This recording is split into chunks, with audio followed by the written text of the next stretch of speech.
it's through the horrific stories that the Me Too movement has brought to light about sexual abuse in the film industry, the disparities of the gender pay gap, horrendous cases of domestic violence, or the debate into trans rights and identity, the issue of gender has never been more relevant.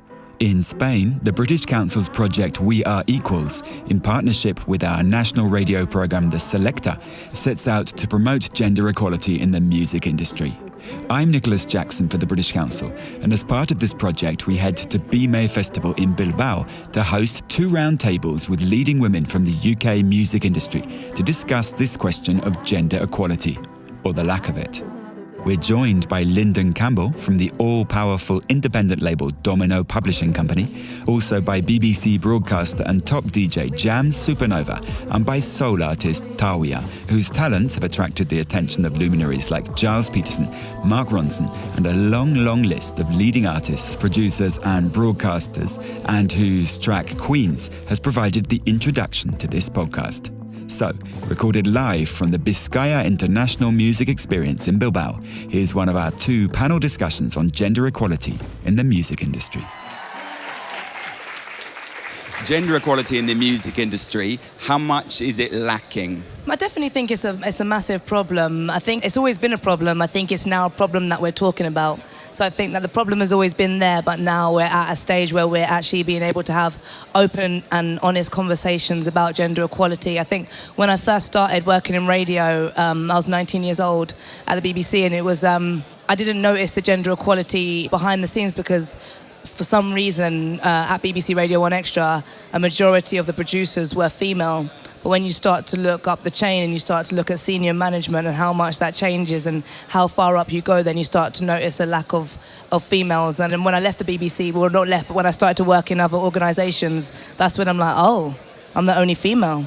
Oh, I'm the only black person. And then you started to see it. Lyndon, from your experience in labels, how much is it a male-dominated arena? I think it's always been a male-dominated arena, and it will probably continue to be like that for a while because it's not the sort of thing where people move around quickly. They tend to set up their own companies and stay for a long time. They get their mates to join them. It can be a bit of a matey pal-based business. It's a bit like lots of family businesses. So there's not the same professional structures that you might have in other types of business where they have sort of professional grades and different sort of disciplines you have to have in order to get that job. Anyone can start their own label, and that seems to have been a male domain for a while. I've been in the music business for 15 years. I have experienced issues based on gender, but I'm a bit of an optimist, and I've got to admit that until I was part of the Keychange, PRS Foundation Keychange project, I didn't even really realise I was a woman. I was me, and I loved music, and it's only reflecting over the sort of course of the meetups that we've had this year at places like Bilbao, which is great to be, that I've suddenly realised, crap, there is a really big problem and we need to start talking about it. In my experience, I was signed to a major label for a while, and they put you with writers and producers. They put me with writers and producers, and I found all of them were male. And there was only one female producer that I worked with, and I was like, oh my goodness, out of all these people. So there was definitely an issue there, and the fact that I was so surprised that they'd put me with a female producer, and you shouldn't be. Why do you think that is? You talked a moment ago, Jamz, about there seem to be a few producers around, but it's when you get to higher up the scale. Is it because after a certain age or a certain point in people's careers, women move on to other things? Because someone this morning on our panel this morning talked about after the age of 30 and the numbers dropping off, and it's starting out quite equal and then the numbers dropping off. Does something happen at that age, or is it just that you can go so far but then the proverbial glass ceiling kicks in? I think it's like a mixture of both. I think there is definitely a glass ceiling, as Lyndon mentioned, about bringing in your mates or bringing in people that you know or maybe you went to college with. I think that men play golf together. They might go to football matches together. I feel like a lot of bonds can get created outside the workplace, and it's all mates and it's all laugh and it's all banter. And I feel like for a long time as women, we haven't actually had that, which is why I set up my women's networking group Flex, and all we do is drink. Like, we just meet up and we just drink, and that's it. But that's my version of the men's golf, is that we meet up, we have DJs, we just chat. I don't think that at the moment, the music industry allows for women to leave, have babies, and come back in the same position. Something happens when they go off, and when they come back, I don't know whether it's like a conspiracy and they get pushed out or they get pushed down, but I think without knowing, there's a bias towards women that have babies. I keep going back to this sort of professionalism thing. I think when you hit 30, you suddenly realise how badly paid you are. And a lot of people leave because they can't afford to be in the music industry. And, you know, as a woman in music, I don't think you probably get paid as much perhaps as a man. And, you know, if you choose to have a family, a lot of companies don't have welfare programs in place to support you. And certainly as an artist, you're not employed as an employee.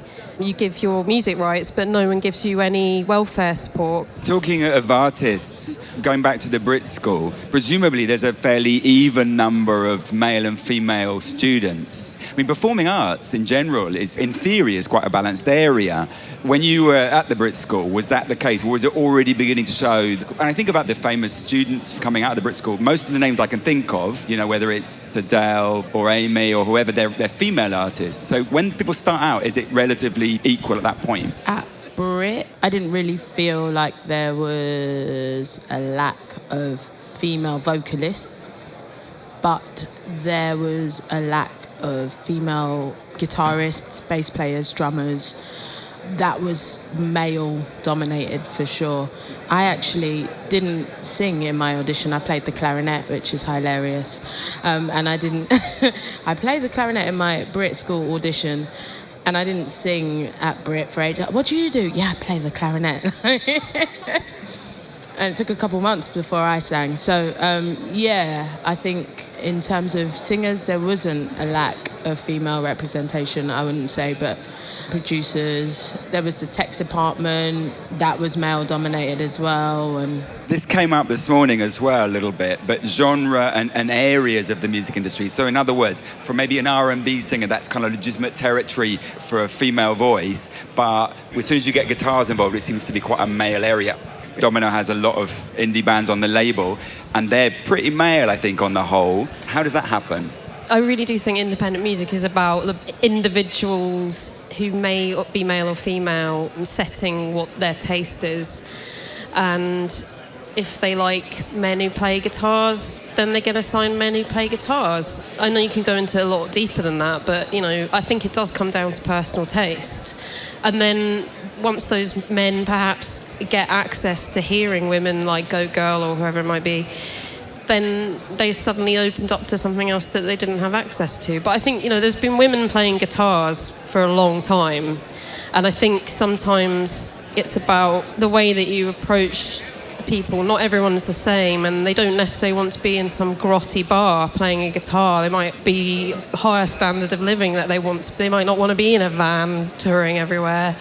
You know, there's a sort of standard of living that you've got to tolerate to be an artist. And, you know, we've got people like Anna Calvi, and I think she has proven how you can build your career and be yourself and not have to tolerate those situations that maybe other guitar bands have had to. I kind of wanted to touch on the personal taste thing, because I think that you have to always question your why. So it's the same if in dating you decide that that's your preference and that's your type, and you question your why, then you will know that from the images that you've been fed, from the magazines that you read, the films that tell you that's what's beautiful is what has defined your type or your preference. And I think it's the same with music. If your personal taste has been guys with guitars, maybe that's because that's all that you've seen is guys with guitars. So I think that whilst personal taste is valid, you have to question where that personal taste came from. I also think a lot of people had access to things. So if they had, maybe their brother had a guitar, so they borrowed their brother's guitar. It's about, like,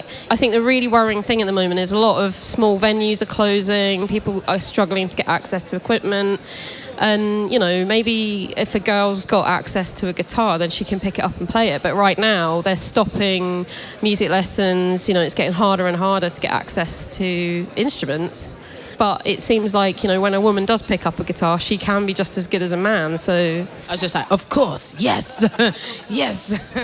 And how far is this particular to the music industry, and how far is this as an absolute mirror reflection of every other area of society, you know, sciences or manufacturing or everything? How far is this just a mirror reflection of what happens with gender equality in other areas? I think it's a direct mirror. I mean, the arts always reflect society, and always have reflected society. So I definitely think it's a direct mirror, even in terms of when you think of privilege and who can access it and how that changes. Picking up on what you said, Lyndon, and how you see that changing. You know, when people have less, there's less people from certain backgrounds making music. So I definitely think it's a reflection on society. But then it shouldn't be the reflection of society when the world is equal in terms of how many men and how many women there are. If it wasn't equal of how many men and how many women there are, then there'd be a human crisis that we would evaporate and die. If it was to reflect society truly, then it would be as equal. But do you feel that there's still quite a few power issues going on here, and the sense of masculine entitlement that basically, you know,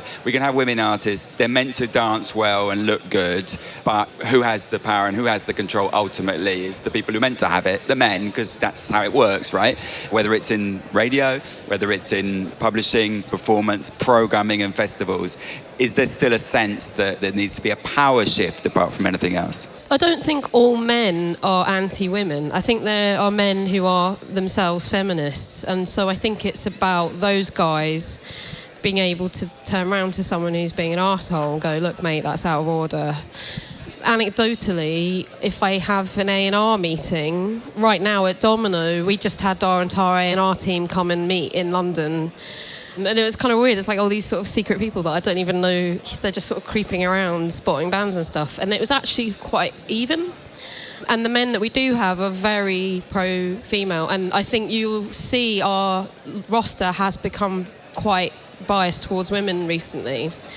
But I also think skeptically as an industry person, like when music industry, major music industry people in particular, start to see that women have money and they want to buy particular kinds of music that reflect, you know, how they want to live, their lifestyle. It doesn't necessarily need to be like songs about female issues. It can just be like really heavy electronic music that's by a woman that they respect. Once they start to see they're going to earn some money there, then you'll start to see the change, and it will always come down to money. Do you feel personally comfortable with the more proactive approach, which is to have maybe like quotas and the pledge, the PRS Foundation's Keychange program's pledge that festivals should sign up to programming 50%? Or do you think this is something that should just happen naturally with kind of awareness, because that's where people begin to see the demand is and that's where the talent is? I'm hogging the microphone here, but I feel really passionate about what you've just said, because I didn't even realise I was a woman or there was a problem a year ago. And Keychange, I'm a participant of Keychange, and I've just suddenly realised how blinkered I was. And so I'm going around now, I have bias against women as well, and I think we all do. And like, oh, you know what she's like, can't really be, you know, the things you say about other women can be pretty brutal. I'm now putting myself in check. So we have to have these programs, and you know there'll be people that don't take it seriously, but there'll be like a few people who go, do you know what, actually they got a point. And I've been at other people's events, other sectors of different industries, and they're all talking about Keychange.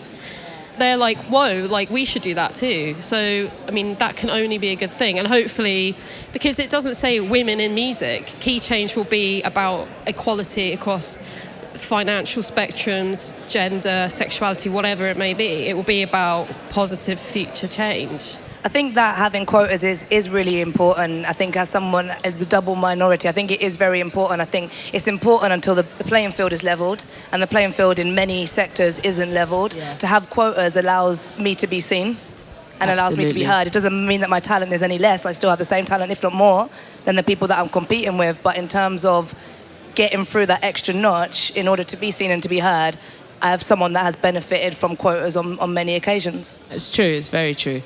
As a female artist, as a black female artist as well, I've had someone come up to me and say, oh, you know what, you'd make it if you just wore a dress and straightened your hair. It's not helpful at all. But a guy has said that to me. And so it's so important that people start to see artists for their art, female artists for their art, and nothing else. What you've just said is quite a common theme, that if you're a male artist, it can just be about the music. But if you're a female artist, there's an expectation on the way a woman would have to look. In the marketing of an artist, is there more pressure on the female artists to have image and the male artist can be more rock and roll, whatever comes? I think Domino's the last place where we give a shit about anything like that. If anyone says, have you got the statistics about this woman? Have you got a nice picture of her? We need to know how old she is, all that sort of stuff. We don't have it. We just don't encourage it. And actually, there's been a few panels where people have been talking about, you know, like, oh, you won't get a sync, for example, if you don't have, like, Spotify streams. And I'm like, that's a complete load of rubbish. It's all about the song. It's always going to be about the story. Always. It doesn't matter whether you're in film, whatever creative you're in, it's about the content. It's about, like, what you're saying. I think that's the beauty of the internet. The internet has stolen power from the gatekeepers, because from the internet you can find someone that looks like you, that sounds like you, that has the same swag as you, and you can become their fan. So it's become less about what someone looks like in terms of traditional beauty standards and what it means to be a star. Like, I remember sitting in meetings and A&R meetings and then being like, he's not a star though. Actually talking about Tom Misch, he's not a star. I said, he doesn't have to be a star because there's girls lining up at the front row screaming at him and they just like him. That's it. He doesn't look like a star, That's he doesn't it. have to look a star. And I think that is being applied to female artists as well, because essentially the female to female, you check for someone that resonates with your ethoses and your morals, and through social media it's so much easier to share that. So I think that that's kind of stealing the power from gatekeepers on what is traditional and what someone should look like. Well, talking of Tom Misch, I have to say that Tom Misch's sister, Laura Misch, is a fantastic artist in her own right. But if you look at generally what the internet has to say about publicity for Laura, it's Tom Misch's sister. We have, in fact, run out of time, so we're going to have to end it there. This is short and sweet, but it was never going to be more than just touching the surface of an immensely fascinating and complicated subject. Thank you so much for participating. Jamz Supernova, Lyndon Campbell and Tawiah, thanks so much. That, I think, is the last performance on this stage. Our 1,000 spectators are going to be disappointed, I know, here in the audience. There they are. One more sound. Thanks so much. Thank you.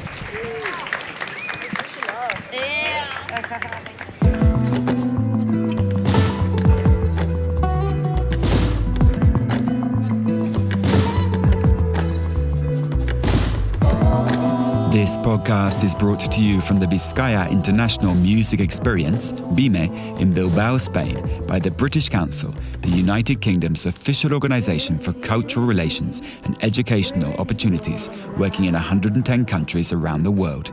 We leave you, as indeed we opened this podcast, with Tawiah's highly relevant track, Queens.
what you want.